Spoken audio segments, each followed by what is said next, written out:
కోల్కతాకి రాబోతున్నాం అని ప్రకటించిన బొద్దింకలు ఆ టూర్ని క్యాన్సిల్ చేసుకున్నాయి. ఎందుకయ్యా అంటే అక్కడ ఎవరు ఒక హాల్ ఇవ్వడానికి అంగీకరించలేదట. హాల్తో వీళ్ళకేం పని? రోడ్డు మీద కదా నువ్వు యాజిటేషన్ చేస్తానంది. ఢిల్లీలో జంతర్ మంతర్ దగ్గరే కదా యాజిటేషన్ చేసింది. ఇప్పుడు సమస్య ఏంటయ్యా అంటే బెంగాల్ వెళ్తే జనం కొట్టేటట్టున్నారు.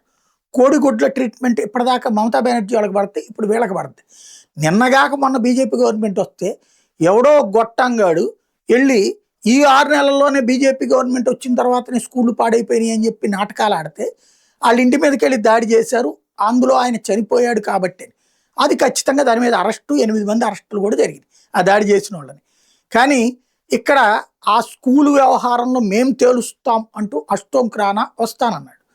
అక్కడ ఉన్నటువంటి వాళ్ళు రమ్మనమన్నారు, నువ్వు రా చూసుకుందాం అని చెప్పారు.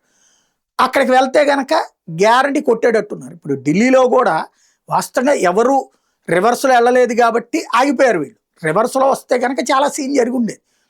అటు ఏ బజరంగ్ దళ్ళోళ్ళో వీళ్ళు దిగితే కనుక దాంటే కనుక వీళ్ళ పని అయిపోయి ఉండేది.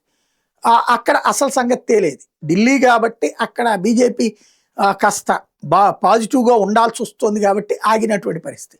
రాబోయేటటువంటి రోజుల్లో మళ్ళీ వెళ్తారా, ఏం జరుగుతుందో చూడాలి.